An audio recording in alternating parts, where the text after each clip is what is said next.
بسم الله الرحمن الرحيم. إلى حضرة النبي المصطفى صلى الله عليه وسلم وإلى أزواجه وذرياته وإلى أصحابه وإلى التابعين وإلى التابع التابعين وإلى العلماء والنقباء والنجباء وإلى أولياء الصالحين وإلى آبائنا وأمهاتنا وإلى المسلمين والمسلمات والمؤمنين والمؤمنات وخصوصا إلى مؤلف الكتاب بسير الفاتحة. بسم الله الرحمن الرحيم مالك يوم الدين إياك نعبد وإياك نستعين صراط الذين أنعمت عليهم غير المغضوب إن الحمد لله نحمده ونستعينه ونستهديه ونستغفره ونؤمن به ونتوكل عليه ونعوذ بالله من شرور أنفسنا ومن سيئات أعمالنا. من يهده الله فلا مضل له ومن يضلله فلا هادي له. نشهد أن لا إله إلا الله وحده لا شريك له ونشهد أن سيدنا ونبينا ومولانا وحبيبنا وطبيبنا وإمامنا محمدا عبده ورسوله لا نبي بعده. اللهم صل وسلم على نور الأنوار وسير الأسرار وترياك الأغيار ومفتاح باب اليسار سيدنا ومولانا محمدا المختار وآله أطهار وأصحابه الأغيار عدد نعم الله وإفضاله. فقال سبحانك لا علم لنا إلا ما علمتنا إنك أنت العليم الحكيم. فقال رب اشرح لي صدري ويسر لي أمري واحلل عقدة من لساني يفقه قولي. اللهم اغفر لنا ما قدمنا وما أخرنا وما أسررنا وما أعلنا وما أسرفنا وما أنت أعلم به منا. أنت مقدم وأنت مؤخر لا إله إلا أنت يا مقلب القلوب ثبت قلوبنا على دينك وعلى طاعتك. سبحانك إنا كنا من الظالمين ولا حول ولا قوة إلا بالله العلي العظيم. أما بعد. السلام عليكم ورحمة الله تعالى وبركاته. Ashabul Fadilah, para alim ulama, para asatizah, seterusnya yang berusaha lagi saya muliakan, tuan pengurusi Haji Zul kita, jawatan kuasa madrasah, para imam, para bilal, muslimin muslimat yang dirahmati Allah Subhanahu wa taala. Tidak saya lupakan pada bunda saya. Semoga Allah beri afiat berpanjangan insya-Allah. Khabar semua sihat? Alhamdulillah. Syukur pada Allah, hari ini Allah pilih kita untuk datang rumah Allah dalam keadaan wabak sekarang. Kita jangan jadi seperti orang yang tidak beriman kepada Allah Subhanahu wa taala. Saya tunggu awal lagi ni. Jadilah mereka yang bertawakal kepada Allah. Wabak ni benda tak nampak. Jadi dia nak datang pada kita ni atas izin Allah. Allah sebut dalam Quran jelas, la tataharraku dzarratan illa biiznillah. Tak bergerak sesuatu zarah itu melainkan dengan izin daripada Allah Subhanahu wa taala. Ni kena pegang ni. Lagi kita hari ni kita nak mengaji akidah dengan Allah.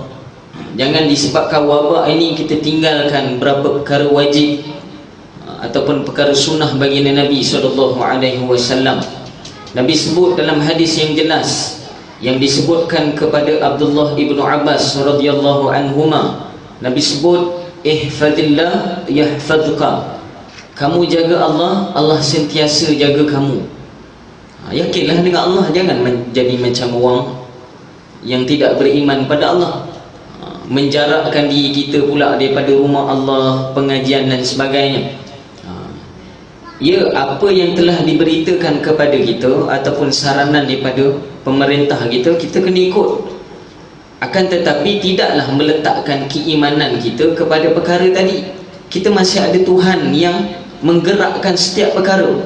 Maka letak tawakal kita pada Allah. Kalau ikutkan, nak dibandingkan virus ni dengan perkara maksiat yang kita buat, maksiatnya lebih besar lagi. Hari ni orang banyak nak tutup mulut, tak banyak yang nak tutup kepala dia. Betul tuan-tuan? Daripada dululah Nabi dah sebut dah awal-awal dah, jaga wuduk. Kita tak jaga wuduk, kemudian wabak ni menular, kita tuduh pula orang duduk dalam rumah Allah ni yang menyebarkan wabak. La ilaha illallah. Allah jelas dalam Quran, Allah sebut innama ya'muru masajidallah man amana billah wal yawmil akhir wa aqama as-salah wa ata az-zakah wa lam yakhsha illa Allah fa'asa ulaika ay yakunu minal muhtadin. Hanya sahaja mereka yang sentiasa mengamalkan rumah Allah. Ya'muru masajidallah man amana billah, tanda mereka ni beriman pada Allah. Ini Allah uji kita dengan wabak. Pelan sikit. Allah uji kita dengan wabak. Wabak ini untuk menjarakkan kita dengan amalan-amalan agama Allah Subhanahu wa taala. Kena jagalah. Di samping kita ikhtiar, bukan tak ikhtiar pakai ni sanitizer ni, kita ambil wudu, bersihkan tubuh kita. Akan tapi janganlah kita buat tuduhan-tuduhan yang tidak berasas kepada mereka yang makmurkan rumah Allah. Ini menuduh pula orang yang pergi rumah Allah ni penyebar pada virus perkara ni. Tak boleh lah tuan-tuan. Kalau kita melihat pada laporan di China, saya ambil berat benda ni. Kita lihat pada laporan berada di China, di Wuhan dan sebagainya, orang non-Muslim ni berebut nak masuk rumah Allah. Sebab dia tahu pada rumah Allah ni ada penjagaan. Kita pula orang Islam lari pada rumah Allah Subhanahu wa taala. Pelik pula kita ni. Macam mengundang balik wabak ni bertambah teruk lagi pada negara kita. Sedangkan tak ada pun benda tadi pun, sekadar suspek sahaja. Tidak confirm pun benda tu berlaku betul-betul. Betul tuan-tuan Jadi saya harap tidaklah ada kaitan dengan rumah-rumah Allah, menyebabkan perkara ini terlampau menular sampai orang takut nak jumpa orang Islam dan sebagainya. Teruskan muamalat seperti biasa. Jangan jadikan diri kita ni seumpama tidak beriman pada Allah. Ni Allah uji iman kita sekarang ni. Kita beriman pada Allah, bahawa Allah ni datangkan penyakit dan Allah yang sembuhkan. Idza maridtu fahuwa yashfin. Dia yang datangkan sakit ni, fahuwa yashfin, dan dia saja yang sembuhkan. Dan Nabi sebut dalam hadis mafhum, setiap penyakit yang Allah turunkan itu bersamanya ada ubat. Dan Nabi sebut tidak ada penyakit yang tidak ada kesembuhan melainkan dua perkara.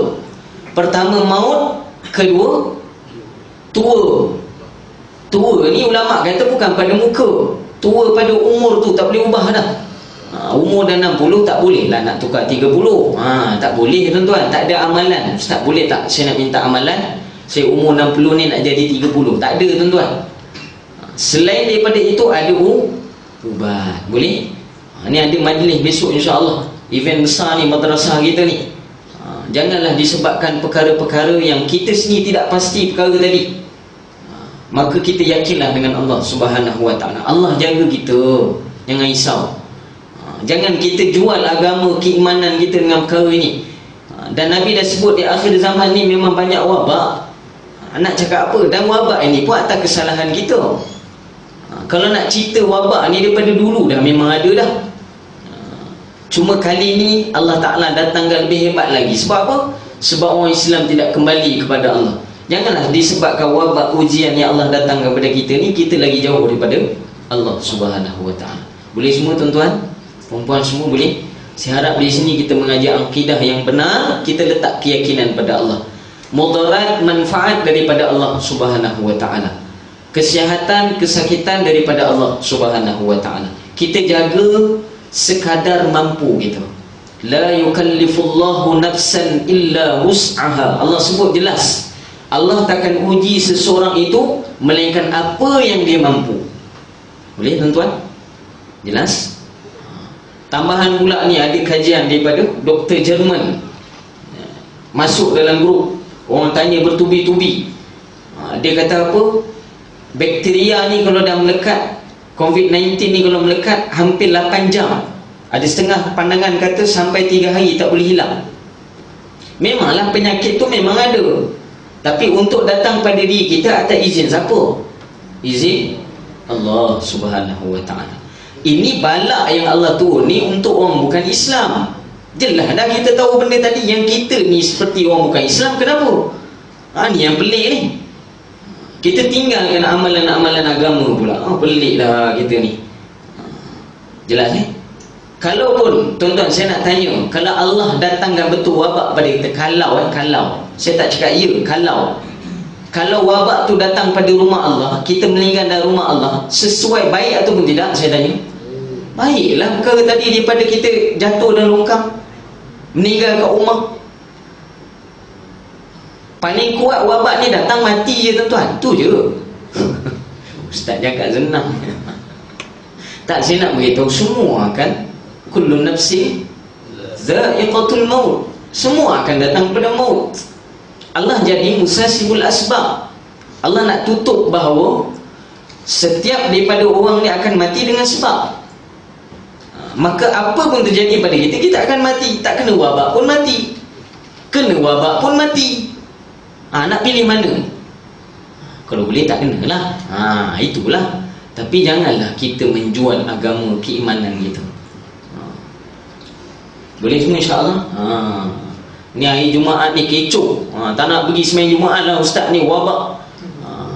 Saya pesan, di mana negeri yang kita duduk, kita gunalah fatwa negeri kita. Jelas? InsyaAllah. Saya tak nak komen fatwa mufti, saya tak nak.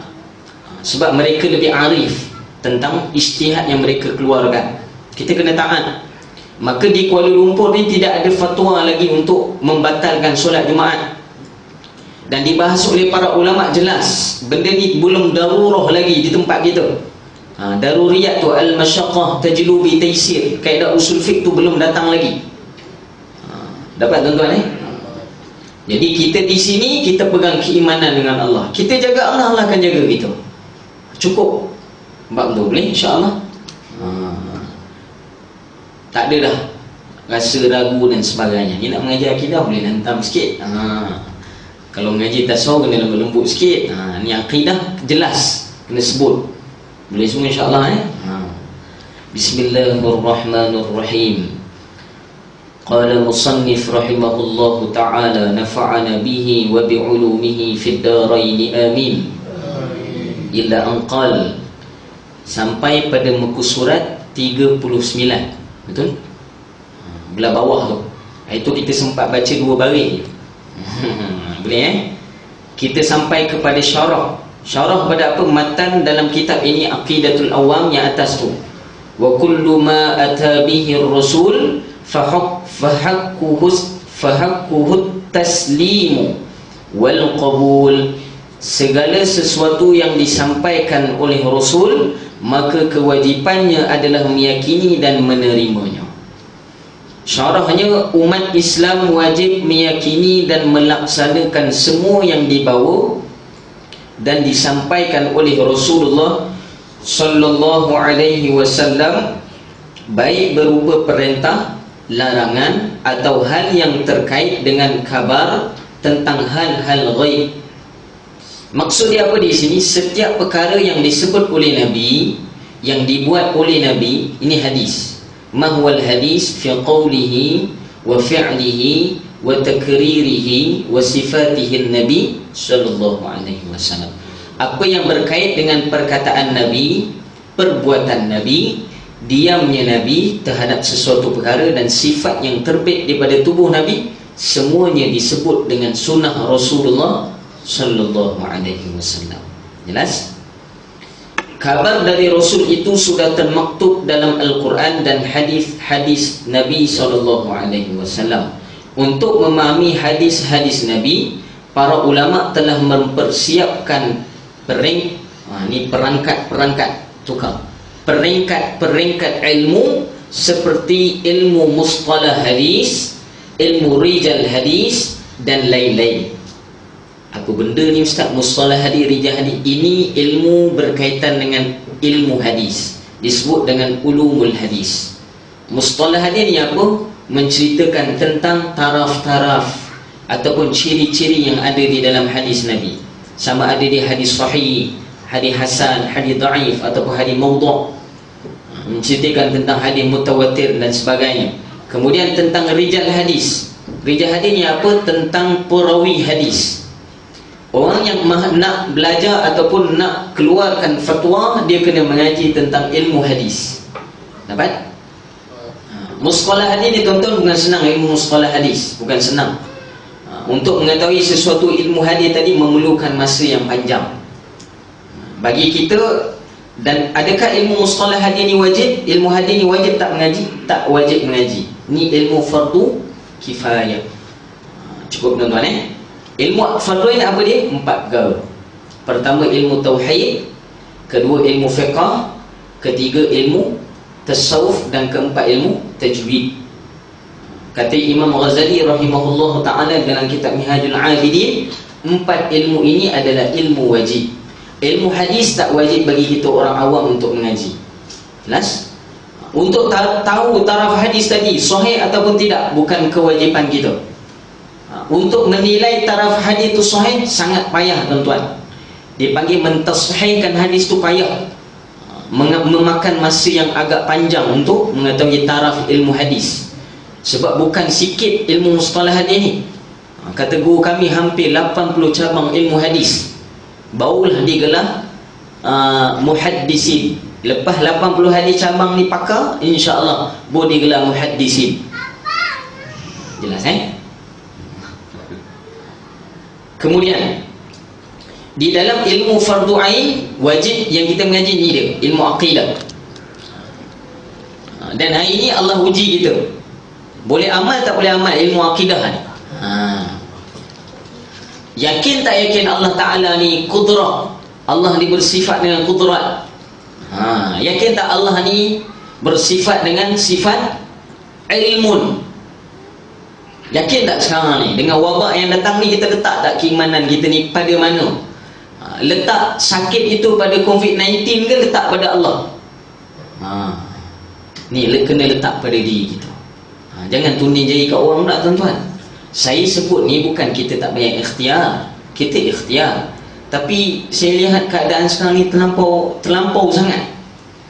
Takut kepada COVID-19 ni, takut lebih pada Allah pula. Sehingga amalan-amalan agama ni pula kita dustakan. Kita pelekehkan amalan agama. Kita anggap pula pengumpulan dalam agama ni pula menyebabkan wabak ni melebar. Tak boleh tuan-tuan. Kena letak bahawa sakit dan sihat ni daripada Allah. Tambah pula Allah sebut dalam hadis qudsi. Allah sebut apa? Aku mengikut sangkaan hamba. Allah ni mengikut sangkaan kita. Kalau kita sangka datang rumah Allah ni dapat penyakit kita. Sebab sangkaan kita macam tu pada Allah. Kita bersangka buruk dengan apa yang Allah takdirkan. Sepatutnya bagi orang beriman tidak boleh macam ni. Tak boleh. Sebab melanggari batas keimanan kita pada Allah Subhanahu wa ta'ala. Seumpama wabak ini lebih hebat daripada Allah Ta'ala. Yang baru umur dia, kata Maulana Hilmi sebelum ni, baru beberapa hari sahaja hidup, membiak di kalangan manusia ni baru beberapa hari sahaja, menyebabkan seluruh umat ni terlampau takut kepada perkara ni pula, sehingga menggadaikan keimanan kita kepada Allah Subhanahu wa ta'ala. Macam mana contoh menggadaikan keimanan, Ustaz? Kita meletakkan seluruhnya keyakinan sakit dan sihat ni pada wabak ni pula. Tak boleh lah tuan-tuan. Jelas? Jadi di sini Allah sedang melihat kita. Allah sedang melihat kita sekarang ni. Bagaimana kita ni melatah atau tidak dengan ujian daripada Allah ni. Melatah atau tidak. Cukup kita lihat dengan solat berjemaah sahaja. Ikhtiar lakukanlah. Solat jangan tinggal. Buatlah solat berjemaah. Dalam solat Allah jaga. Bahkan para ulama sebut, kalau nak banding masalah wabak ini dengan masalah dalam kubur, masalah dalam kubur ni lebih besar. Masalah dalam kubur lebih besar tuan-tuan. Tuan-tuan boleh bayang masalah dalam kubur ni bukan boleh selesai kat dunia tuan-tuan. Boleh selesai menyentuh muzakarah, tak boleh. Jadi amalan kita ni menandakan bagaimana keadaan kita. Balik kita semak, aku ni letak keimanan aku macam mana. Sama-sama semak. Bagi tahu pada anak isteri kita, jangan lupa pada Allah. Jangan lupa pada Allah. Kembalikan balik keimanan kita. Sepatutnya ujian ini meningkatkan keimanan kita pada Allah, meningkatkan lagi rapat kita, amalan kita, tawajuh kita, ubudiyah kita pada Allah, bukan menjauhkan kita daripada Allah Subhanahu wa taala. Meningkat lagi iman ni. Nampak dah bagaimana orang yang menyerang Islam, Allah balas bagaimana. Allah tak perlukan kereta kebal untuk Allah hapuskan. Baru ni orang tanya pada Baba Ghazali Sekam Fidhahullah Ta'ala Al-Fatani, orang tanya apa hikmah COVID-19. Baba Sekam sebut lawak lah, dia buat lawak. Pertama, hikmah dia Allah nak kurangkan penduduk China. Sebab itu yang dia minta. Betul? Dia ada catur kan. Maksud dia ada, orang panggil apa, perancang, family planning. Tak boleh lebih anak ini, anak-anak tak boleh lebih. Sekarang ni Allah clearkan terus. Lepas ni hilang dah rules tu, undang-undang tu pula. Dan saya pelik pada orang Islam pula terkesan dengan keadaan ni. Jangan. Kita tidak seperti sana lagi. Kita masih lagi dalam naungan ataupun rahmat Allah Subhanahu wa ta'ala. Bila kita tinggalkan amal agama, lagi Allah datangkan wabak. Itu yang kena risau. Boleh tuan-tuan insya-Allah Sebab saya sedih benda ni. Orang pergi sini, ni daripada mana ni? Cakap orang pun tutup mulut macam tu. La ilaha illallah. Memanglah benda tadi asbab, melalui pegang tangan dan sebagainya. Tapi mereka yang jaga wuduk, insya-Allah Allah jaga. Yakinlah. Jangan letak kita ni seperti orang bukan Islam. Tu je. Boleh tuan-tuan Malah ni malah. Sebab orang mempermainkan rumah Allah. Saya tak boleh dengar benda-benda macam ni. Kena bangkitlah, kena bagi tahu pada orang. Dan kita kena maklumkan pada orang supaya apa? Orang tidak mempertaruhkan keimanan dengan perkara ini. Jangan. Benda ni bukan kecil tuan-tuan. Kecil sangat. Kalau kita nak banding wabak-wabak yang Allah datangkan sebelum ini, macam saya pernah sebut, di Mekah kecoh sekarang ni, Mekah kosong. Bukan baru ni kosong, dah 40 kali dah benda kosong. Bahkan para ulama sebut dan kitab tarikh, dah lama dah. Pernah 2 tahun berturut-turut jemaah haji tidak datang kepada Mekah, tidak menunaikan haji 2 tahun berturut-turut zaman dulu, disebabkan wabak yang berlaku di sana. Kaji dalam sejarah Islam, memang pernah berlaku. Dan ditambah pula di akhir zaman, memang benda tu memang berlaku. Kita tahu. Sebab apa? Allah nak melihat, Allah nak asingkan mana mereka yang betul-betul iman pada Allah dan tidak beriman pada Allah. Sekarang ni kita letak diri kita, iman ataupun tidak. Allah bagi sakit ke penyakit dia bagi sakit? Letak betul-betul pada diri kita. Boleh tuan-tuan insya-Allah? Saya sebut ni untuk diri saya lah, saya bukan marah tuan-tuan. Saya sebut pada diri saya. Letak sungguh-sungguh.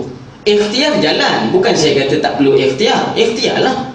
Mandi, pakai sanitizer ni, ikhtiar dan sebagainya. Akan tapi jangan buang keimanan.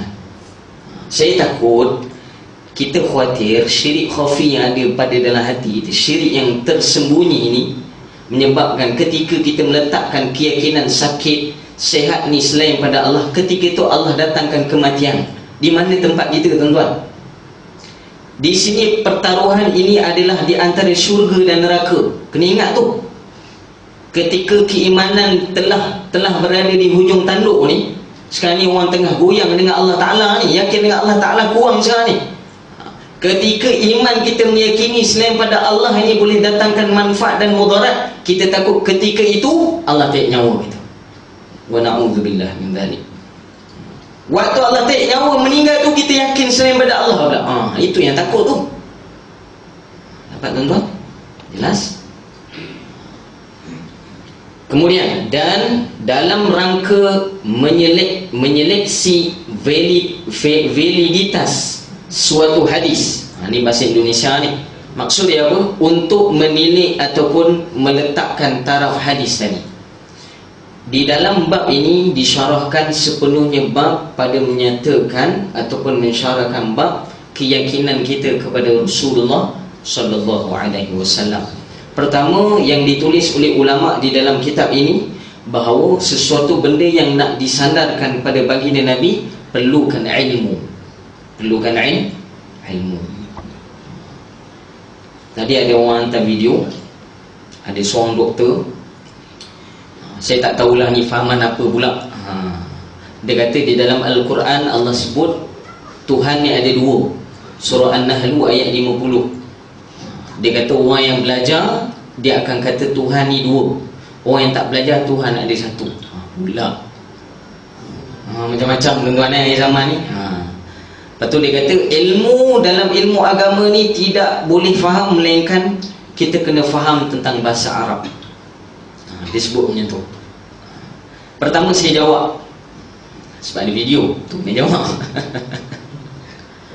Pertama, ilmu lughah adalah ilmu alat untuk memahami Al-Quran dan hadis. Tapi untuk memahami ilmu Al-Quran dan hadis, bukan sahaja kita faham bahasa Arab, anak entah, entah anak. Itu bukan bahasa Arab tuan-tuan. Bahasa Arab ni memerlukan hampir 15 jurusan ilmu. Banyak tak tuan-tuan? Banyak. Kita bukan orang dia. Ilmu nahunya, ilmu sarafnya, ilmu balaghahnya, ilmu mantiknya, termasuklah ilmu aqidahnya, ilmu nasakh wal mansuhnya, ilmu amal ahlul Madinahnya, yang kena memahami ayat di dalam Al-Quran itu sendiri. Dan Al-Quran juga adanya ayat mutasyabihat dan muhkamat. Bukan senang untuk tafsir Al-Quran mengikut kepala otak kita ni. Senang cakap mengikut kefahaman kita sendiri, tidak. Sebab tu memahami Al-Quran memerlukan syarahan daripada para ulama. Saya jelaskan senang. Bila kita dengar orang kata hendaklah kita balik pada Al-Quran dan hadis, maksud dia balik kepada zahir ayat itu, terus tinggalkan orang-orang macam ni. Quran dan hadis bukan seperti perkataan orang biasa tuan-tuan. Kita tak boleh faham dengan perkataan seperti kefahaman kita. Nampak? Quran dan hadis tidak boleh memahami, kita tak boleh faham seperti mana kita faham perkataan manusia, tak boleh. Sebab Quran dan hadis adalah perkara yang sangat-sangat besar nilai dia bagi orang Islam.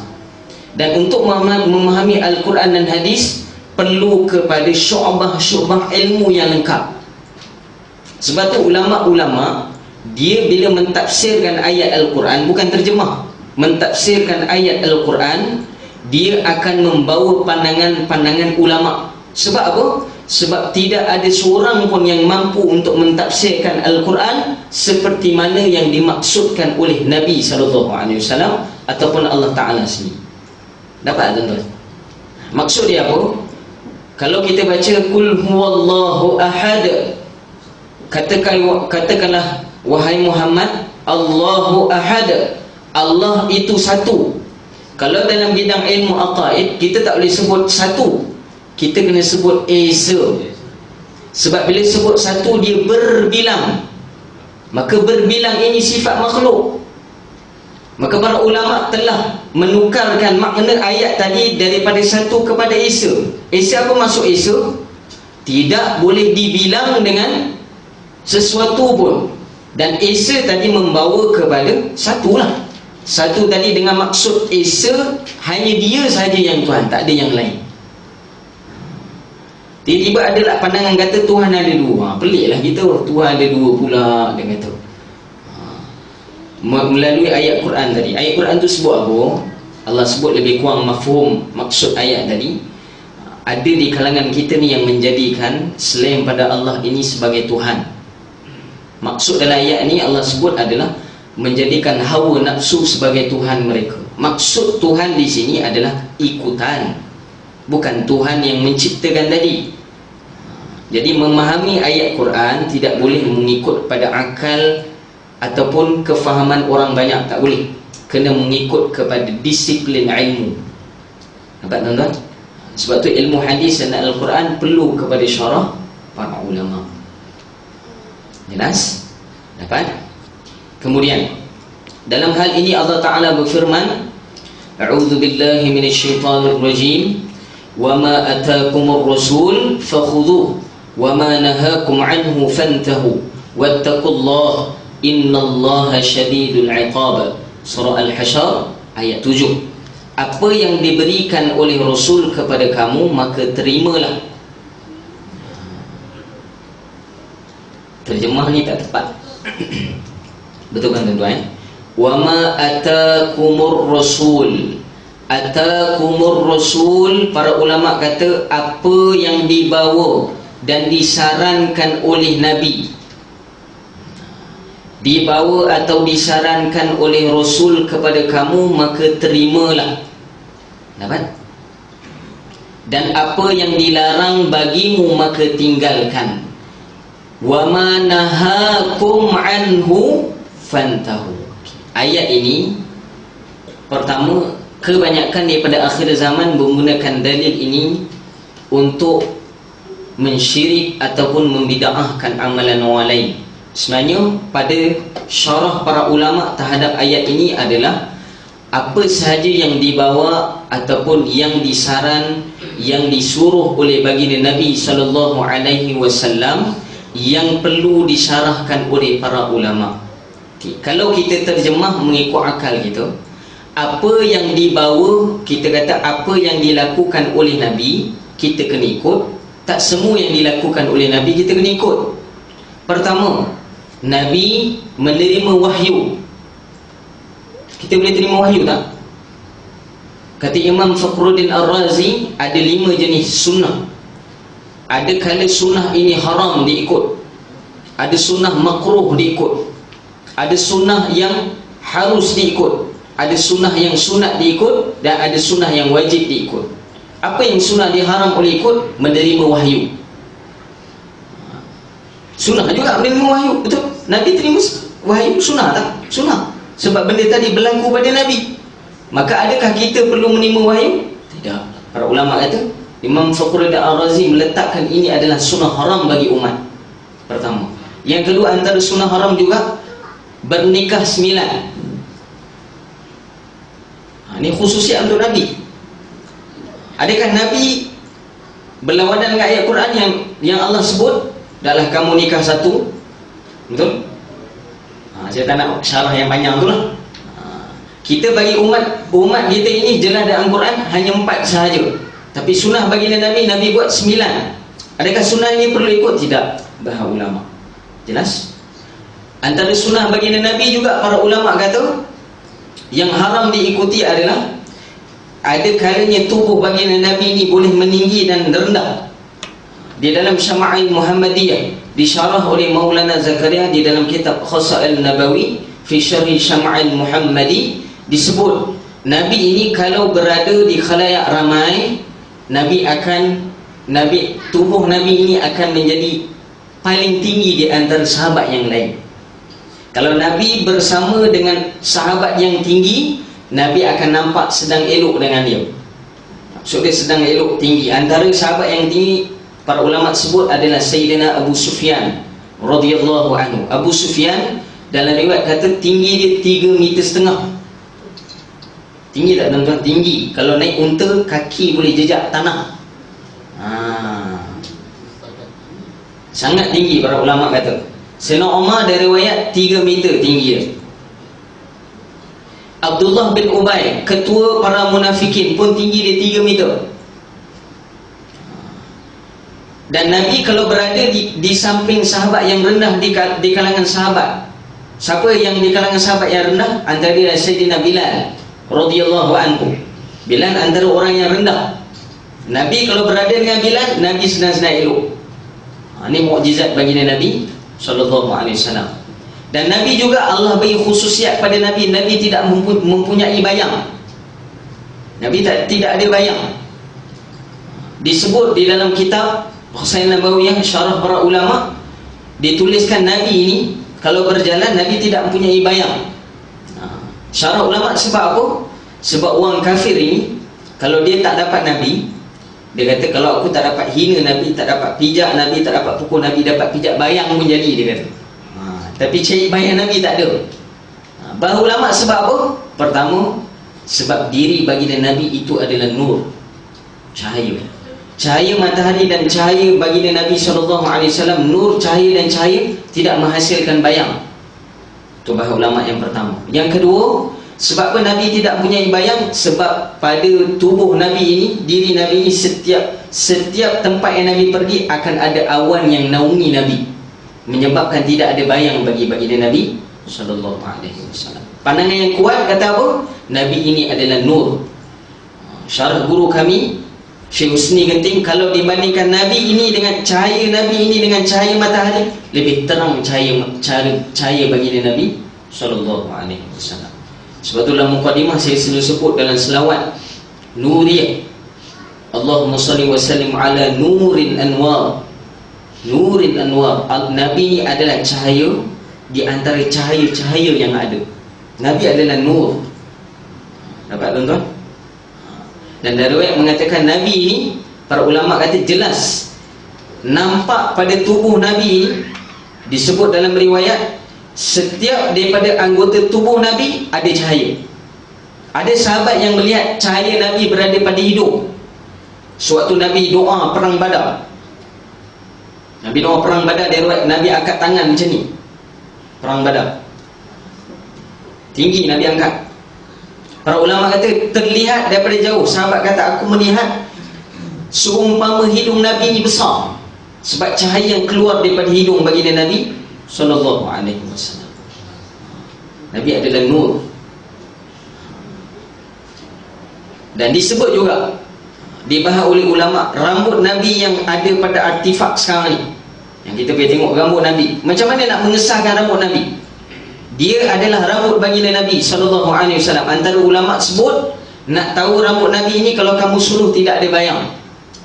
Yang disebut oleh guru kami yang mulia Al-Marhum Tuanku Harundin, antara orang yang dijemput oleh Sultan Brunei untuk mengesahkan rambut Nabi, memang dia kata kalau disuluh rambut Nabi tidak ada cahaya baginya. Tak ada cahaya. Dan rambut Nabi ini para ulama kata memang diwariskan. Jangan buat pelik tuan-tuan, kita tak mengaji, jangan kita salahkan orang lain. Rambut Nabi ini memang Nabi bagi daripada zaman dulu lagi. Sifat Nabi ini, sewaktu Nabi potong rambut, sunnah baginda Nabi ini, Nabi rambut ada 4 jenis. Ni ingat betul-betul. Pertama, rambut baginda Nabi bertepatan dengan cuping telinga. Rambut yang mana ustaz? Rambut daripada depan kalau tarik ke belakang bertepatan dengan cuping telinga, panjang dia. Yang kedua, separuh daripada leher. Yang ketiga, bertepatan dengan bahu. Apa? Yang keempat, botak. Nabi SAW dalam riwayat, Nabi hanya botakkan kepala Nabi 4 kali sahaja, yakni sewaktu melakukan haji dan umrah, tahallul. Para ulama kata disebut sewaktu Nabi tahallul, Nabi membahagikan rambut-rambut Nabi kepada para sahabat baginda Nabi sallallahu alaihi wasallam. Disebut di dalam asar sahabat Sayyidina Khalid Al-Walid radhiyallahu anhu. Khalid Al-Walid siapa tuan-tuan? Panglima perang. Khalid Al-Walid dari riwayat tidak pernah kalah dalam peperangan yang dia masuk, tak pernah kalah Khalid Al-Walid ni. Dan Khalid Al-Walid dia tidak syahid dalam peperangan. Dia meninggal, dia wafat, dia meninggal di atas katil di rumah dia. Bukan dia ni penakut tuan-tuan, sebab dalam peperangan tak pernah kalah. Dalam satu riwayat, Khalid Al-Walid dalam satu peperangan, topi perang dia telah jatuh, menyebabkan dia suruh seluruh ataupun orang-orang sahabat yang berhampiran dengan dia untuk cek topi perang dia. Sehingga kan ada di kalangan sahabat yang meninggal, yang syahid dalam perangan tadi, tengah perang ni topi perang dia jatuh. Jadi disuruh sahabat lain cari. Sehingga ada yang sahabat yang syahid. Sehingga ada sahabat tanya pada dia, wahai Khalid, untuk apa kamu cek topi perang ni? Topi perang tu adalah topi perang yang digunakan di sewaktu Rasulullah ada bersama dengan dia. Bila dia dapati balik topi perang tadi, ada riwayat kata di dalam topi perang tadi dia meletakkan ada satu alas di dalam topi perang ni. Tuan-tuan, topi perang ni berat tak? Topi perang Nabi berat tuan-tuan. Kata Syekh Yusri Al-Azhari rahimahullah ta'ala, saya naqalkan pada guru kami Syekh Nazrul Nasir, Syekh Ru'jawi Mesir, disebut, Syekh Yusri disebut Nabi SAW baju perang Nabi 50 kilo. Baju perang Nabi 50 kilo. Satu riwayat, satu baju perang Nabi ada satu lagi 100 kilo. Memang berat tuan-tuan. berat betul. Dan dari riwayat Khalid Al-Walid, bila dia dapat topi perang dia buka. Dia kata pada sahabat yang bertanya pada dia, dia kata, aku tak khawatir tentang topi perang ni, tapi aku khawatir di dalam topi perang ini adanya rambut Rasulullah sallallahu alaihi wasallam. Dan disebut kerana setiap kali peperangan aku akan bawa rambut Nabi ni, dan kerana rambut inilah pemenang. Khalid Al-Walid disebut istilah ini adalah bertabaruk dengan rambut baginda Nabi sallallahu alaihi wasallam, mengambil keberkatan dengan rambut Nabi. Al-Imam Ahmad bin Hanbal rahimahullahu taala. Siapa Imam Ahmad, tuan-tuan? Pengasas mazhab Hanbali. Dalam pemikiran ini saya pernah sebut, Imam Ahmad bin Hanbal ni menghafal 500,000 hadis. Imam Ahmad bin Hanbal, para ulama mengatakan setiap hari dia akan melakukan solat sunat sebanyak 1000 rakaat. Dan Imam Ahmad bin Hanbal, para ulama kata dia akan mengkhatamkan Al-Quran seminggu sekali.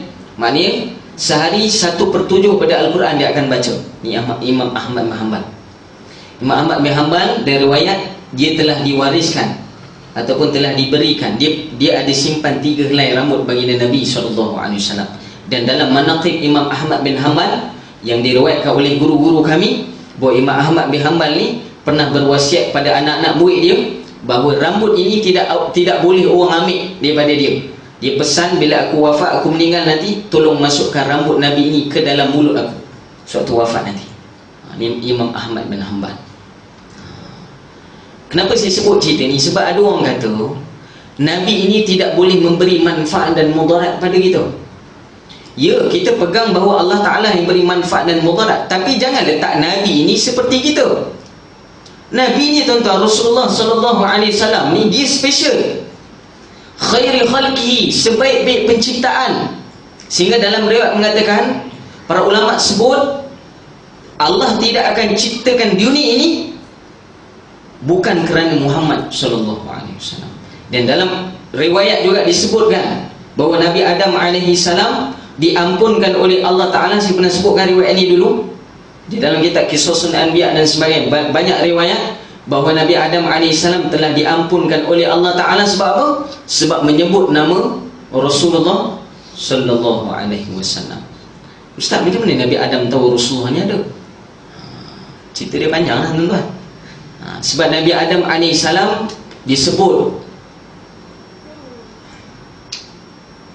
dalam riwayat Rasulullah, Nabi Adam AS sewaktu dimasukkan ruh pada tubuh Nabi Adam AS, bila dia mendongakkan kepala, dia melihat pada setiap tiang-tiang arash dan juga pintu-pintu syurga Allah Subhanahu wa ta'ala adanya nama Allah dan nama Muhammad. Maka bertawassullah Nabi Adam AS dengan nama Muhammad sallallahu alaihi wasallam. Tiba di akhir zaman ni, orang kata Nabi ini tidak ada manfaat bagi kita. Wala haula wala quwwata illa billah. Saya tak tahu macam mana kita nak jawab dengan Nabi besok di akhirat. Sebab, tuan-tuan, saya nak sebut dengan tuan-tuan secara jelas, di akhirat nanti tidak ada Nabi yang boleh bantu kita kecuali Rasulullah sallallahu alaihi wasallam. Banyaklah kitab, tuan-tuan, yang ditakkidkan oleh para ulama melalui hadis-hadis baginda Nabi yang sebut tentang kelebihan Rasulullah sallallahu alaihi wasallam.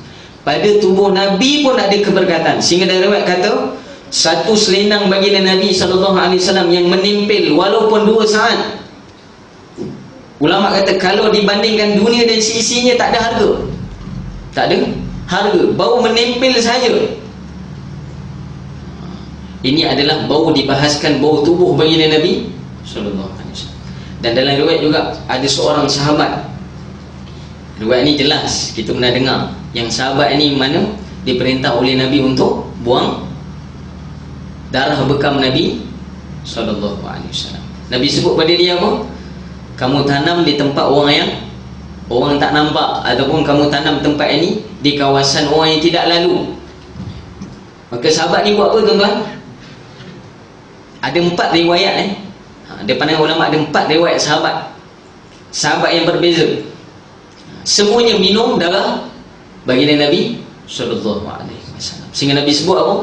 Darah yang bercampur dengan darahku tidak boleh disentuh oleh api neraka Allah Subhanahu wa taala. Tuan-tuan, bila kita menghadap Nabi di maqam baginda Nabi sallallahu alaihi wasallam, disebut di dalam riwayat, mereka yang berselawat kepada baginda Nabi, memberi salam kepada baginda Nabi sallallahu alaihi wasallam, Nabi sebut Allah Taala akan menghantar dua malaikat khusus untuk membawa salam yang kita bawa ataupun salam yang kita ucapkan ini untuk dibawa kepada Rasulullah sallallahu alaihi wasallam. Dan dalam riwayat juga, ni penting juga, disebut bahawa mereka yang sering berdesing telinga.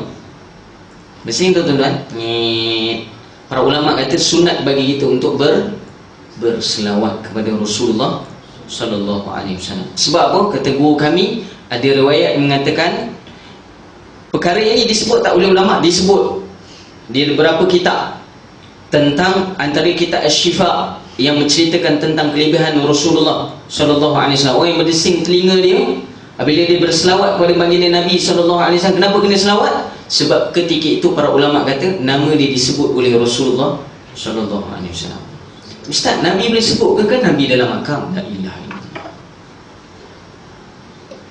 Pertama saya sebut, Nabi dalam kubur, dalam alam barzakh, Nabi kena seksa ke tuan-tuan? Kalau kena seksa, kalau Nabi tak kena seksa, Nabi pergi mana? Jangan samakan alam barzakh ni dengan alam dunia.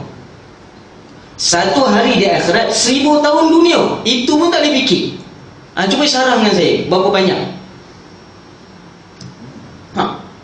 Dan para ulama kata orang yang tak akhir sekali, bayi yang tak akhir sekali yang meninggal, orang yang tak akhir sekali meninggal, dia akan duduk dalam alam barzakh. Ini riwayat Nabi sebut, orang yang tak akhir sekali yang meninggal, dia akan duduk dalam alam barzakh selama 50,000 tahun akhirat. Lama tak tuan-tuan? Lama. Akan tetapi bagi orang yang beriman kepada Allah, dia akan rasa seumpama hanya melakukan 2 rakaat sembahyang sunat sahaja. Dia duduk dalam alam barzakh, lama alam barzakh tu seumpama 2 rakaat sunat saja. Habis bagi sana, dipanggil dalam, dibangkitkan untuk di hari mahsyar pula. Ni orang beriman pada Allah Subhanahu wa taala. Dapat tuan-tuan Dan saya sebut, kalaulah orang yang meninggal ini tidak ada kaitan dengan kita, maka Nabi tak sarankan kita untuk bagi salam pada dia. Kalau dia tak bagi manfaat, bukan bagi manfaat, dia tidak ada kaitan dengan kita, maka tidak ada salam pada dia. Betul Nabi ajar bagi salam, betul? Assalamualaikum ya ahlad diyar. Satu riwayat. Satu lagi, Assalamualaikum ya ahlal kubur minal mu'minina wal mu'minat. Panjang riwayat. Dan para ulama kata sunat bagi kita untuk menghadiahkan bacaan kita kepada dia. Dan ada orang kata bacaan ini tak sampai ustaz pada mayat. Sebab tu kita kata dalam riwayat, kalau kita nak baca kena ikut ulama. Jangan kita faham ikut akal kita. Sebab kefahaman kita ini jauh daripada Rasulullah sallallahu alaihi wasallam. Disebut dalam riwayat, ada orang kata dalam kitab Al-Um, saya tak tahulah Al-Um mana dia baca. Dia kata bahawa bacaan ini tidak sampai. Imam Syafi'i sebut tidak sampai. Kita buka dalam kitab Al-Imam Nawawi rahimahullah ta'ala. Sebab apa saya sebut Imam Nawawi? Imam Nawawi antara ulama dalam mazhab Syafi'i yang merangkumkan semua pandangan ulama dalam mazhab Syafi'i. Dapat tuan-tuan? Antara ulama dalam mazhab Syafi'i siapa dia? Al-Imam Ibn Hajar Al-Asqalani, Al-Imam Fakhruddin Ar-Razi, Al-Imam Ibn Hajar Al-Haytami. Ramai ulama-ulama yang mensyarahkan tentang pandangan Imam Syafi'i. Sebab untuk memahami kitab Al-Um, orang biasa baca pening tuan-tuan. Kenapa pening? Okay, saya bagi contoh, misal dulu saya pernah sebut, kalam ulama tasawuf dah tahu solat tak payah solat. Betul ke tak betul tuan-tuan? Dah tahu solat tak payah solat. Betul ke salah? Betul ke salah? Dah tahu solat tak payah solat. Sebab tu ni syarat ulama tuan-tuan. Kita pada luar Melayu pun tak faham. Payah kat sini nak tafsir apa payah? Orang yang sebahagian tak mengaji, dia baca kitab ilmu Arabi dan sebagainya. Ini akhir zaman ni semai guna niat dan sebagainya. Dia guna kalam ulama ni pula. Dia kata kau Al-Imam Ibn Arabi disebut. Ibn Arabi ni ulama besar dalam bidang tasawuf. Sangat besar, alim kabir dan waliullah. Antara disebut oleh guru-guru kami wali kutub Allah Subhanahu wa taala. Disebut dah tahu solat tak payah solat. Kata Syekh Fahmi Zamzam fidhahullah taala. Jangan faham macam orang kebanyakan. Tak payah solat kat sini maksud dia apa? Tak susah lah solat. Dah tahu solat, tak susah nak solat. Maksud dia tak payah nak tinggal solat sebab kau dah tahu solat. Kenapa nak tinggal solat? Sebab tuan-tuan, tak payah ni tak susah. Bukan tak payah, tak payah buat. Kalam ini pun kita pening lah. Pening lah kita. Apa benda ni ulama cakap ni? Macam mana nak memahami ayat Quran? Dapat tuan-tuan? Sebab tu untuk memahami Quran dan hadis memerlukan ilmu yang kemas. Kalau tak tuan-tuan, kita akan jadi seperti agama-agama yang sebelum ini yang telah dikhianati oleh pengikut-pengikutnya. Seperti agama apa? Nasrani. Seperti agama Yahudi. Nasrani apa dia? Agama Nasrani Kristian. Jelas tuan-tuan perlukan kepada kefahaman yang betul. Sebab tu perlunya kita talaki guru dengan berguru, guru pada guru sampailah Rasulullah sallallahu alaihi wasallam.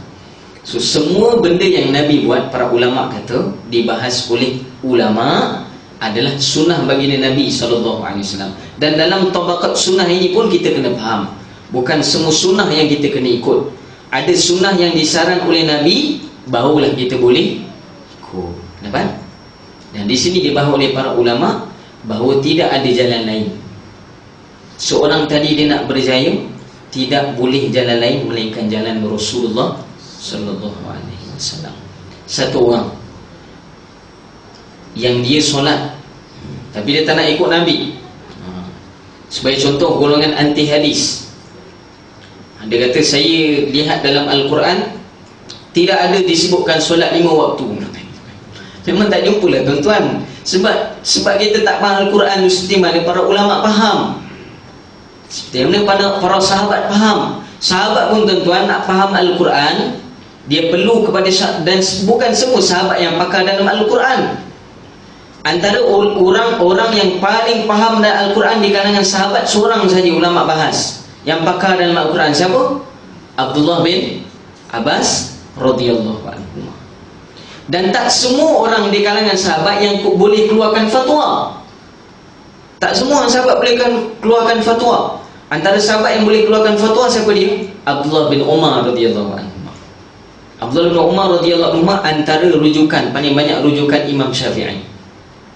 Sebagai contoh, Imam Syafi'i membawa riwayat, kita baca doa iftitah, Allahu akbar kabira walhamdulillahi katsira wa subhanallahi buqratan wa asila. Itu adalah riwayat yang dibawa oleh Abdullah ibnu Umar radhiyallahu anhu. Juga witir 2 rakaat, kemudian 1 rakaat, itu pun daripada siapa? Abdullah bin Umar radhiyallahu anhu. Dan hadis ini sahih. Ustaz yang buat 3 rakaat direct betul ke tak? Betul. Riwayat itu daripada Aisyah radhiyallahu anha. Tapi mengikut pada tempat kita ini lebih maklum, lebih ma'ruf kepada pandangan mazhab Syafi'i. Dapat tuan-tuan? Jelas? Sebab ada orang kata, sekarang ni akhir zaman ni kita banyak dengar orang sebut macam ni. Kenapa kamu nak ikut ulama ke nak ikut Nabi? Betul? Kita pun goyang goyang je. Nak ikut ulama ke ikut Nabi? Saya ajar sikit macam mana nak jawab nanti. Kita tanya dia balik, ulama ni ikut siapa? Ulama ikut siapa tuan-tuan? Kata Buddha tuan-tuan, ikut Nabi lah tuan-tuan. Dan dialah mereka yang rapat dengan Rasulullah sallallahu alaihi wasallam. Nak banding ilmu kita dengan Imam Syafi'i, boleh banding tuan-tuan? Boleh banding dengan Imam Syafi'i? Imam Syafi'i dalam riwayat, saya pernah cerita, dia menghadap Imam Malik. Betul? Dia hafal kitab Muwatta Imam Malik. Berapa lama Imam Syafi'i hafal Muwatta Imam Malik? Dalam riwayat Imam Syafi'i, ni cerita detail dia. Imam Syafi'i dalam riwayat, sewaktu umur dia 15 tahun, dia telah dihantar oleh Gubernur Mekah. Gubernur Mekah apa? Wali Mekah ketika itu. Gubernur Mekah, orang besar Mekah ketika itu, pemerintah Mekah, untuk dia belajar dengan Imam Malik bin Anas radhiyallahu anhu rahimahullah ta'ala. Imam Malik bin Anas ketika itu berada di Madinatul Munawwarah. Para ulama sebut perjalanan Imam Syafi'i, Muhammad bin Idris Asy-Syafi'i, untuk datang kepada Madinah ketika itu mengambil masa 9 hari. Mengambil masa 9 hari. Ketika Imam Syafi'i menghadap dengan Imam Malik bin Anas radhiyallahu anhu, Imam Malik bin Anas sebut pada Imam Syafi'i. Para ulama kata bukan Imam Malik jumpa direct, tak. Imam Malik sebut pada khadam dia. Dan ketika itu dalam riwayat kata Imam Syafi'i bersama dengan Gubernur Madinah waktu tu. Cerita detail dia macam mana? Sewaktu Imam Syafi'i sampai pada Madinah, Imam Syafi'i telah dibawa oleh Gubernur Madinah untuk menghadap Imam Malik. Ketika dibawa Imam Syafi'i sampai berdepan dengan Gubernur Madinah ketika itu, Imam Syafi'i bagi tahu pada Gubernur Madinah bahawa ada surat daripada Gubernur Mekah, dan Gubernur Madinah ketika itu baca bahawa Imam Syafi'i ini direkomend oleh Gubernur Mekah untuk belajar dengan Imam Malik. Gubernur Madinah ketika itu sebut pada Imam Syafi'i apa? Dia sebut pada Syafi'i, dia kata, wahai ulam, wahai budak, kalau kau suruh aku pindahkan Bukit Uhud, aku sanggup pindahkan Bukit Uhud lagi daripada menghadap Imam Malik. Sebab apa? Haibah ulama Imam Malik ketika itu, aura dia. Kemudian kata Imam Syafi'i, kalau kamu tak nak menghadap pergi rumah dia, suruhlah dia datang sini. Apa jawab Gubernur Madinah ketika itu? Kalau kamu suruh aku jalan kaki daripada sini sampai ke Mekah, aku sanggup lagi daripada pergi rumah dia, ataupun suruh dia datang sini. Para ulama kata, tapi disebabkan amanah yang dibawa oleh Imam Syafi'i daripada Gubernur Mekah ketika itu, bawa jugalah Imam Syafi'i menghadap Imam Malik ketika itu. Bila menghadap Imam Malik, keluarlah khadimah dia. Pembantu Imam Malik adalah perempuan ketika itu. Keluar khadimah dia, dan riwayat khadimah telah melihat Imam Syafi'i bersama dengan Gubernur Madinah ketika itu, dan lihat daripada jauh. Maka dia terus masuk menghadap Imam Malik. Duduk dalam rumah ketika itu. Sampai saja Gubernur Madinah bersama Imam Syafi'i ketika itu, maka keluarlah khadimah dia daripada rumah. Khadimah kata, wahai Gubernur Madinah, aku telah maklumkan kepada Imam Malik bahawa kamu telah datang. Dalam perjalanan tadi aku telah maklum kepada Imam Malik. Imam Malik pesan pada aku, dia beritahu pada aku, kalau kamu ada soalan, kamu tulis surat. Tulis surat. Padahal dah sampai ke rumah, tuan-tuan. Tulis surat. Kalau kamu nak tanya, kamu tulis surat. Nanti aku sampaikan kepada Imam Malik. Berani, tuan-tuan. Gubernur Madinah ketika itu title apa, tuan-tuan? PM lah, tuan-tuan. Title PM waktu tu. Gubernur, tuan-tuan, orang besar. Tengok macam mana khumara dan ulama ketika itu. Bagaimana hebatnya ulama, dan diangkat ulama di zaman ulama salafun salih dulu. Sehingga Imam Malik suruh tulis surat je. Kalau kamu nak tanya, tulis surat, nanti aku akan jawab. Aku jawab balik surat tu, aku bagi kamu balik. Tak payah jumpa-jumpa dia. Kemudian kata Gubernur Madinah ketika itu, tak, aku datang bukan kerana bertanya soalan, tapi ini adalah surat daripada Gubernur Mekah. Surat daripada Gubernur Mekah ketika itu. Dan riwayat kata dibawa surat ini, khadimah dia bawa surat Gubernur Mekah ni jumpa Imam Malik. Imam Malik pun baca. Lepas dia baca, dia pun keluar.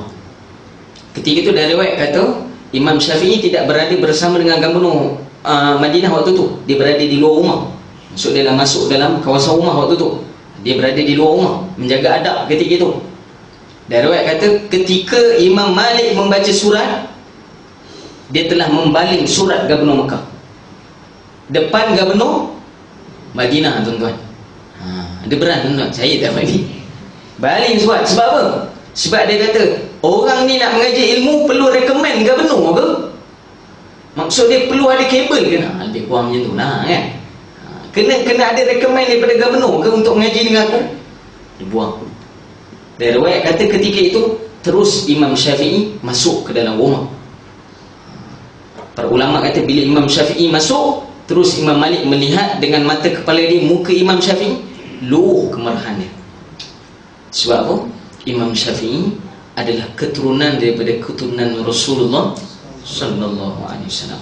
Sanad Imam Syafi'i ini adakah dia daripada keturunan Nabi? Tidak.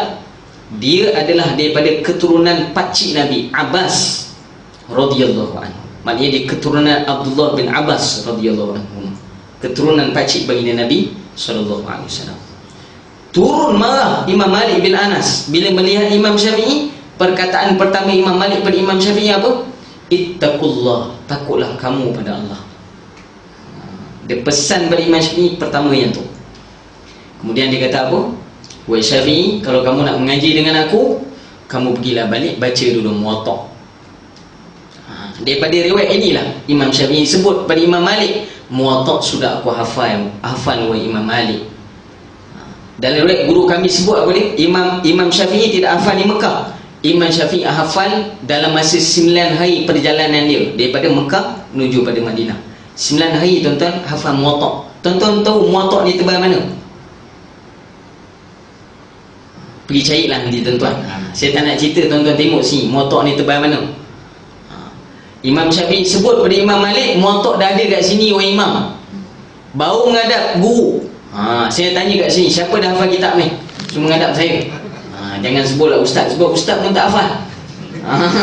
Ustaz pun tak hafal. Sama je kita tuan-tuan. Maksud dia apa? Kerdil kita ni kalau nak banding dengan ulama. Yalah tuan-tuan, adakah alasan untuk kita meninggalkan ulama lagi? Tak ada. Cerita ni ustaz dapat pada mana ustaz? Tuan-tuan carilah riwayat tu. Penat saya sebut. Carilah sini riwayat tu. Saya nak sebut kitab ni bukan tuan-tuan pergi cari pun. Banyaklah kitab sebut dah. Pergi cari tuan-tuan riwayat dia. Di sinilah lahir. Dan dalam riwayat mengatakan, sewaktu habis saja pengajian bersama dengan Imam Malik bin Anas, pernah satu riwayat bahawa pernah bercanggah pandangan di antara Imam Syafi'i dan juga Imam Malik. Dalam Imam Syafi'i mengaji dengan Imam Malik pernah berlaku percanggahan. Tuan-tuan jangan ikut pula yang ni. Jangan canggah dengan guru pula. Ini Imam Syafi'i tuan-tuan. Bukan kita tuan-tuan. Kalau tuan-tuan boleh hafal Muwatta tu, saya tabik lah tuan-tuan. Tuan nak lawan dengan tok guru tak apa, saya tak kisah. Sebab tuan-tuan macam Imam Syafi'i. Tapi sayangnya kita nak kata celaku abuk pun tak ada tuan-tuan dengan Imam Syafi'i. Dalam kajian akhir zaman ni, dalam sejam kita dengar 60 saat je kita ingat. Saya pernah sebut kan, dalam 60 minit syarah kita mendengar sesuatu dalam tempoh sejam 60 minit, hanya 60 saat saja kita boleh. Saya nak tanya macam mana cerita Imam Malik tadi. Boleh apa tak? Tak boleh tuan-tuan. Ini kelemahan kita. Pernah berlaku ikhtilaf di antara Imam Malik dan Imam Syafi'i. Para ulama sebut, saya tak nak cerita bab ni, tapi cerita dia panjang bab ni. Nantilah kita cerita minggu depan insya-Allah. Nanti tak baca kitab pula. Boleh ke? Boleh insya-Allah. 9.30 9.40 tuan-tuan. Cerita Imam Malik je. Kemudian di dalam ayat ni Allah sebut, dan apa yang dilarangnya bagimu maka tinggalkan. Maksud dilarang oleh baginda Nabi sallallahu alaihi wasallam, para ulama kata bukan yang tidak disebut oleh Nabi. Sebagai contoh, orang kata Nabi tak sebut dalam riwayat supaya salam kereta api. Ustaz tolong datangkan riwayat dalil hadis Nabi. Tu cakap tadi tak faham hadis Nabi ni. Ulama dah mudahkan kita tuan-tuan. Dah mudahkan kita. Apa yang kita kena buat, ulama dah susun dah. Cukup dah. Tok guru saya buat perumpamaan. Ada seorang ni, dia jumpa dengan seorang kiai, seorang tok guru. Dia sebut bahawa kenapa kita perlu mengaji ilmu tauhid, sedangkan pada zaman Nabi tidak ada ilmu tauhid. Ada tak zaman Nabi sebut hendaklah kamu mengaji ilmu tauhid? Tak ada, tuan-tuan. Tuan-tuan baca hadis, tidak ada. Hadis riwayat ini tak ada. Ilmu tauhid adalah kumpulan yang telah dikumpulkan oleh ulama. Jelas? Jelas? Okey. Para ulama sebut, seorang ni dia jumpa dengan seorang tok guru. Dia tanya pada tok guru ni. Dia kata, saya ada beberapa soalan pada tok guru. Antara soalan dia apa? Tok guru, kenapa kita tak direct ambil daripada Al-Quran dan hadis? Kenapa kita perlu mengikut pada kalam-kalam ulama? Dia pun cakap tok guru ni diam je. Tok guru ni diam je kan? Tok guru ulama kan diam. Tiba-tiba orang rumah tok guru ni datang, bawa air, tambahkan dia, letak air. Jadi orang ni orang yang beradab juga. Maka dia nak ambil lah air ni, dia nak tuangkan dalam cawan. Tok guru cakap dengan dia, minum terus pada jam, jangan guna cawan, minum terus pada jam. Jangan je tu tok guru, kena pakai cawan lah. Tuan-tuan faham tak maksud saya ni? Misal, faham tak? Kenapa tak tok guru cakap minum pada jam lah, kenapa pakai cawan, minum pada jam? Terus dia tersedia. Faham tuan-tuan? Ilmu Al-Quran ini para ulama kata seumpama jak ni lah. Quran dan hadis seumpama jak. Kita tak mampu ambil direct, maka gunalah cawan-cawan yang telah disusun oleh ulama. Dapat tuan-tuan? Cawan Imam Syafi'i, cawan Imam Abu Hanifah, cawan Imam Malik bin Anas, cawan Imam Ahmad ibnu Hanbal. Dapat? Cawan-cawan inilah supaya kemas dan senang untuk kita minum. Dapat tuan-tuan? Jelas? Tak tahulah saya, kalau tuan-tuan kat rumah biasa minum dengan jak, saya tak tahulah. Nampak buruk betul lah tuan-tuan. Kalau buat pun jangan buat depan orang lah. Jangan buat depan orang, buruk nampak tuan-tuan. Boleh tuan-tuan, insya-Allah. Maka di sini jelas apa dia. Daripada Quran dan Sunnah, untuk kita faham Quran dan Sunnah, kita perlukan kepada tariq, jalan syarah daripada para ulama kita. Boleh tuan-tuan, insya-Allah. Jelas di dalam pensyarahan kita hari ini, semua benda yang disabdakan oleh Rasulullah SAW, adab kita dengan Rasulullah untuk memahami hadis dan juga Al-Quran perlu kepada syarahnya para ulama. Wallahu a'lam. Ada soalan? Cukuplah tuan-tuan, 10 dah. Hari ni saya datang awal sikit. Tak awal jugalah, dah azan isyak tadi. Ada soalan? Ya, Umar. COVID-19 ni, ya, boleh dielakkan dengan kerap mencuci tangan dan juga bentuk badan yang terdedah. Jadi saya rasa kaedah yang terbaik adalah berwuduk. ya. Jadi boleh tak Ustaz terangkan kaedah yang boleh sikit?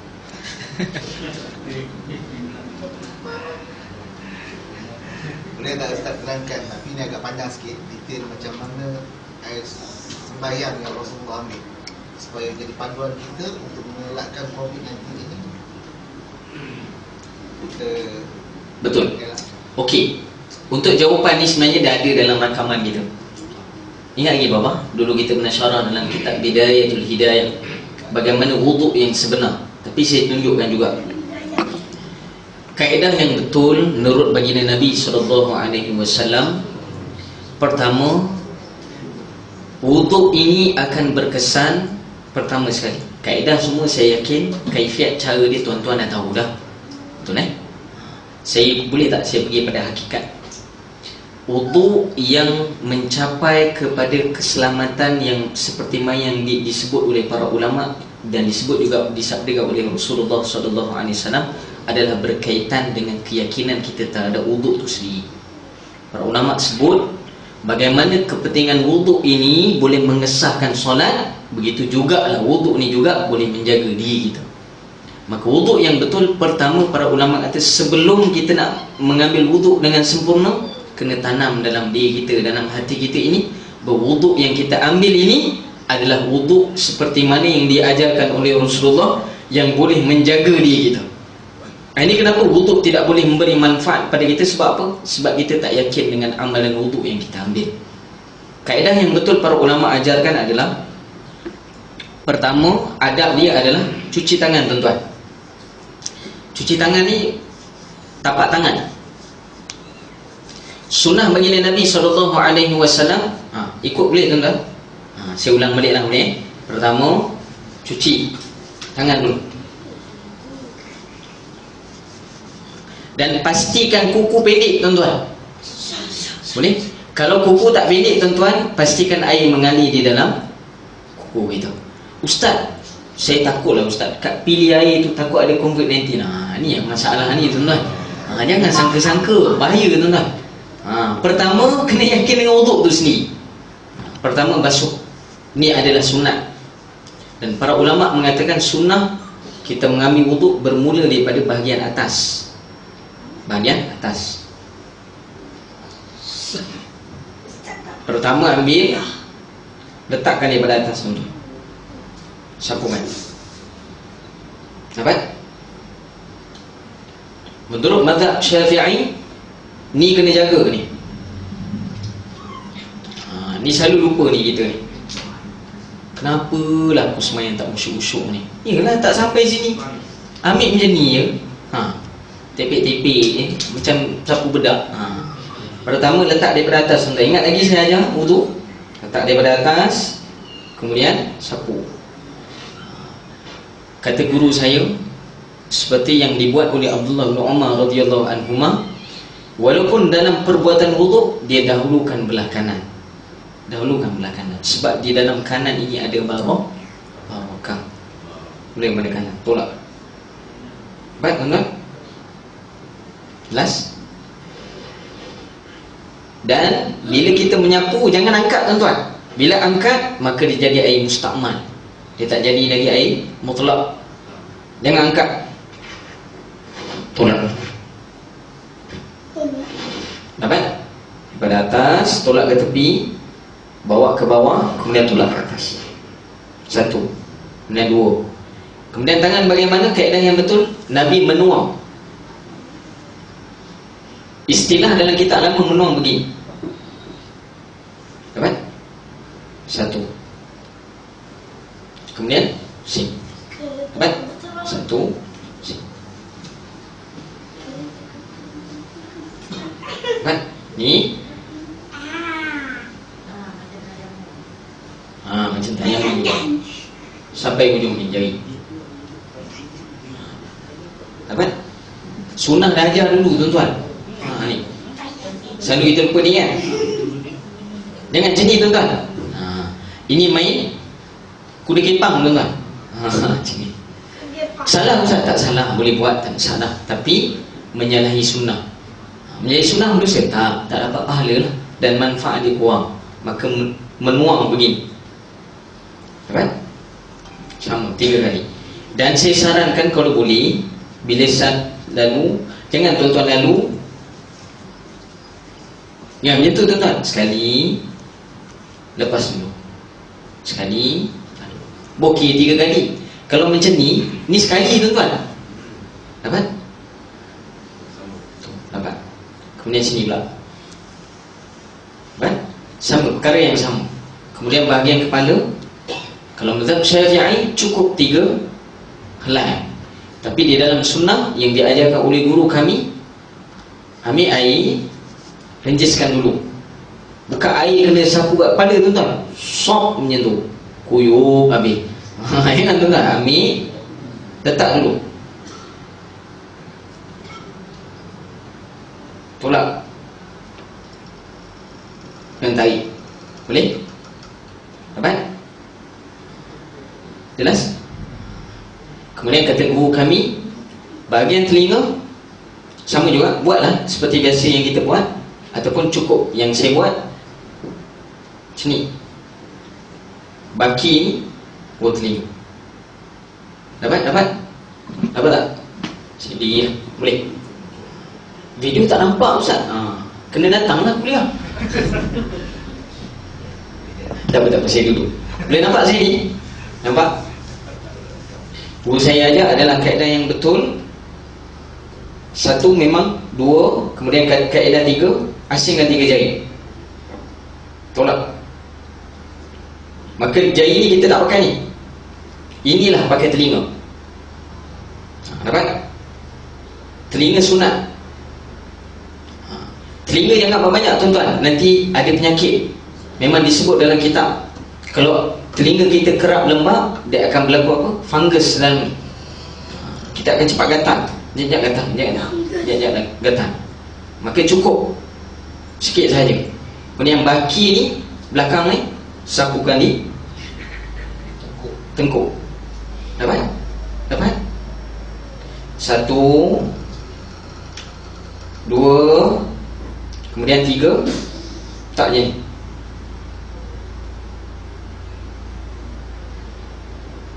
Ni asli tak pakai ni. Tak pakai ni. 2 jari ni boleh pakai pada telinga. Dapat? Kemudian belakang. Dapat? Dan sunnah pada kaki selalu kita lupa. Kaki kita basuh menyentuh kan. Pun boleh. Itu ringkas, itu lagi ringkas. Itu dah ada ijazah tu. Boleh ajarkan nanti Pun boleh. Kaedah macam tu pun boleh. Dan yang terakhir bagi kaki selat tuan-tuan. Ni. Dan kiri ni. Boleh selat ni. Mana-mana boleh. Sini boleh, ataupun daripada sini boleh. Boleh tuan-tuan? Jelas? Selalu ini kita selalu lupa ni. Para ulama sebut memang kalau kita meninggalkan wuduk dengan sempurna, maka banyak wabak yang akan datang pada kita. Sebab anggota terdedah, kalau kita nampak hikmah daripada wuduk yang kita ambil. Kenapa? Sebab semua anggota wuduk ni adalah anggota yang terdedah, tidak ada lapik pada tubuh. Maknanya pada anggota ni tidak ada lapik. Sebab tu disunahkan untuk basuh. Walaupun kita dah yakin bersih dengan mandi kita, kena ambil wuduk juga. Maka wuduk ini sah dengan apa? Dengan ni niat. Niat ni sebab apa kena ada niat? Membetulkan hati kita bahawa wuduk ini mendatangkan manfaat kepada kita kerana ia adalah sunnah Rasulullah sallallahu alaihi wasallam. Abang ingat tu cara saya. Tapi kalau nak cerita tu lama lah tu. Itu sejam tu nak cerita tu, kaedah tu. Nanti boleh belik balik lah. Dalam live ni boleh belik balik dalam page kita di Facebook kita, Madrasah Ar-Raudah, suasana lumayan. Boleh? Rajin-rajin lah like tuan-tuan. Adalah income sikit kepada madrasah. Tak mampu bagi, like cukup lah. Ini benda mengaruh, tengok dalam Facebook tu. Share benda mengaruh. Kita share ataupun kita buat benda yang bermanfaat. Tak saya ada kan? Ada kan? Rakaman tu kita buat kan? Ada kan? Untuk ada kan? Oh, belum ada lagi. Masya Allah. Macam mana nak buat tu? InsyaAllah saya akan detailkan nanti insyaAllah. Sebenarnya kita dah syarahkan dalam setiap era Rabu kita, kitab Bidayatul Hidayah. Ini kaedah mengambil wuduk dengan sempurna. Ustaz, ini ke kaedah sunnah? Ini yang disarankan oleh ulama. Bila saya sebut disarankan oleh ulama, maka dia datang daripada Rasulullah sallallahu alaihi wasallam. Kita ada lihat tak wuduk kita ni kita ambil dari siapa? Ke tengok orang tengok suara kaki lebih kurang ke suara rendah tu? Tuan-tuan, sama je kan? Nak lepas apa? Pafar kan? UPKK, janganlah tuan-tuan meningkatkan kaedah itu, cara itu. Boleh insyaAllah kan? Terjawab apa? Boleh insyaAllah. Dan belah belakang ingat, bahagian kaki sebaik-baiknya sunat adalah melebihi sehingga betis itu. Boleh tuan-tuan? Lebih sampai pada betis. Sunat baginda Nabi SAW adalah melebihi sampai betis. Kata guru kami, bahagian yang selalu kita lupa adalah bahagian belakang ini. Kata guru saya, kalau ada bidang rawatan Islam, penyakit yang paling banyak daripada kaki adalah datang daripada bahagian tumit. Jangan kita basuh sini kan? Macam ni kan? Macam tu je kan? Cukuplah, kena air dah. Cuci tuan-tuan. Selat dia. Dapat? Jelas? Wallahu a'lam. Terjawab ke Mama? Terjawab Ada hutang lagi ke?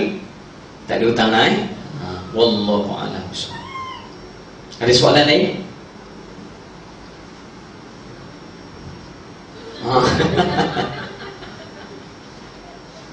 Ya Abang nak tanya ke? Abang tanya.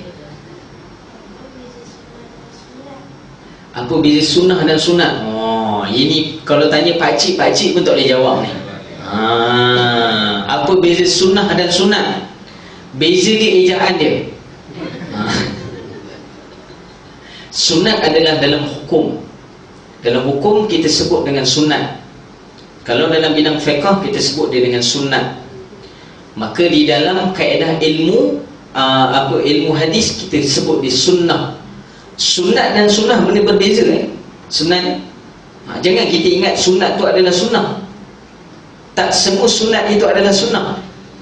Para ulama kata segala benda kebaikan walaupun tidak didasari dengan hadis baginda Nabi SAW, dia juga berbentuk sunat. Sebagai contoh, bertanya khabar, apa khabar? Carilah dalam sunnah baginda Nabi ada sebut tak tanya khabar, apa khabar? Ada tak? Dalam riwayat, hendaklah kamu jumpa orang, sebut apa khabar, bukan kaifahaluka tu, sebut apa khabar. Tak ada. Maka para ulama kata sebut dengan perkataan yang baik, dia disebut dengan sunat. Sunat istilah hukum.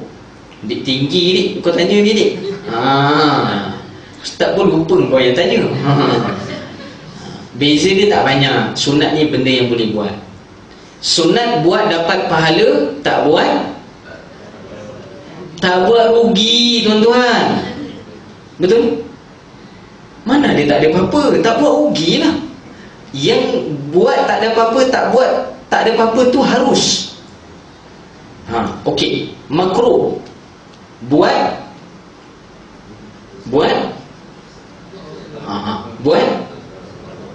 tak ada apa-apa. Buat rugi, tak buat dapat pahala. Dapat tuan-tuan? Buat rugi, tak buat tak pahala. Betul? Biasakan betul, betulkan yang biasa. Boleh? Ini istilah. Bila sunat kita sebut macam tu, kenapa kita benda sunat kita selalu tinggal? Sebab kita pegang prinsip ta'rif macam tu. Buat dapat pahala, tak buat apa Ustaz? Tak buat apa? Tak buat rugi. Tak buat rugi. Rugilah. Maka betul dengan istilah. Boleh ni? Terjawab tak? Ada soalan nombor 2? Lepas ni, lepas makan. Boleh? InsyaAllah. Wallahu a'lam. Itu saya berisi insyaAllah yang baik daripada Allah Subhanahu Wa Taala, yang buruk pada nafsu amarah saya. Dan saya sarankan tidak semestinya apa yang saya ajarkan di sini menidakkan perkataan ulama ataupun guru-guru yang lain. Maka orang yang lebih rajih dan lebih baik untuk menjawab soalan ini tentang wuduk adalah Ustaz Nahrawi sebenarnya. Mengajar fiqh tu. Maka tuan-tuan janganlah datang kuliah saya je, datanglah kuliah Ustaz Nahrawi juga. Setiap hari Rabu Bapa setiap hari Rabu bab ilmu solat. Setiap hari Khamis, Rabu saya hari Khamis. Maka kita belajarlah insya-Allah maka kita hidupkan. Dan saya harap jangan disebabkan alasan kita kerana wabak ini kita melupakan ilmu agama Allah Subhanahu Wa Taala. Kita yakinlah dengan Allah, pelihara keimanan kita. Jangan kita jual keimanan kita ini dengan perkara-perkara ataupun wabak-wabak yang Allah Ta'ala ujikan pada kita ini. Dan juga saya pesan juga, jangan kita tuning jari kat orang pula.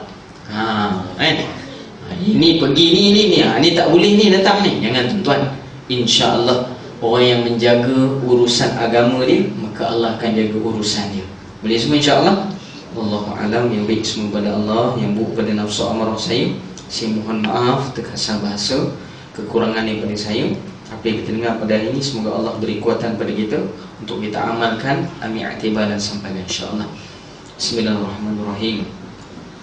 Rabbana zalamna anfusana wa illam taghfir lana wa tarhamna lanakunanna minal khasirin.